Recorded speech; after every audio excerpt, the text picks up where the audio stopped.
Thank you. We reserve a few minutes Sunday morning during our regular services to suggest news or trends that are in the world that seem to be predicted by our literal futurist reading of Bible prophecy. We're careful to use mainstream sources for news because there's just a ton of sensationalism surrounding unfulfilled Bible prophecy, and we don't want to add to it. If you spend any time online or looking at prophetic resources, most of them are about current politics or any little event that really has nothing to do with prophecy. And so we don't want to get into that kind of stuff. We want to look at stuff that really is predicted by the Bible and where you could see how we're kind of setting the stage for that. And we're never saying the things we report are the fulfillment of prophecy, only that they are things you'd expect by holding a Bible in one hand and the newspaper in the other. Back when I was saved in 1979, futurists had already been talking about the Bible's prediction of a one world global government.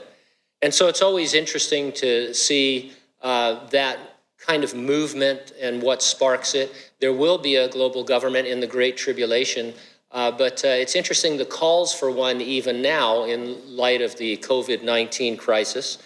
Recently, former Prime Minister Gordon Brown, British Prime Minister, called for a global government to fight the impact of the disease. Here's one quote from him. "This is not something that can be dealt with in one country," he said. "There has to be a coordinated global response." Another news outlet reported, and I quote, "In an open letter to G20 leaders, 92 former presidents and prime ministers have urged coordinated global leadership in the fight against coronavirus." Here's another quote, "Global problems need global responses. Such a global response is impossible if we don't create the suitable political institutions at a global level. Therefore, we need global governments and create the adequate supernatural structures for this."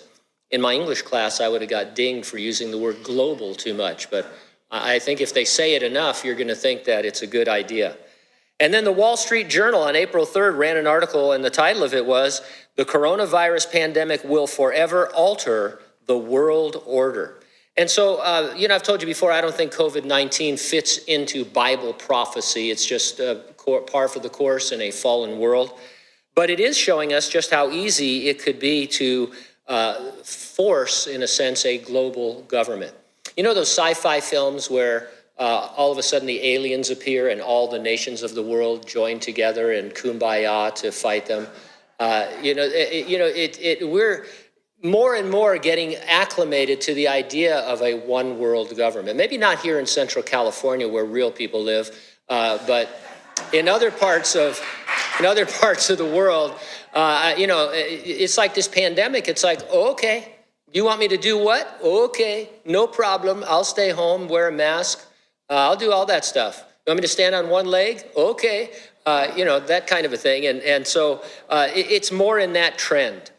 Now, we know that history has been written in advance and that the Revelation is not an allegory and that most of it is future prophecy. I've been irked lately, and I've shared this with you.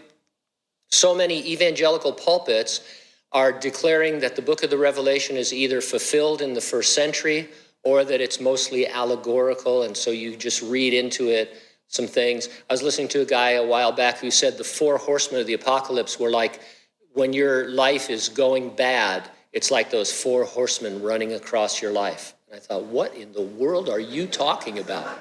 Because you see, the book of the Revelation, it always gives a definition of the symbols that it uses. It uses these crazy, weird symbols, and a few verses later, it tells you what they are.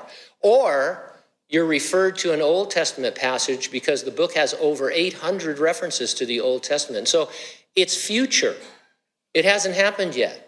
And there will be a global world order in the Great Tribulation. We'll avoid that because of the rapture, but it will be here. We're going to be plunged into that great world trouble if you're left behind. And if you understand it correctly, though still it's a time of grace in which God is reaching out to lost human beings. And so we give thanks to our Lord. Our question always is, are you ready for the rapture? If not, get ready, stay ready, keep looking up, because ready or not, I knew you were ready for that. So.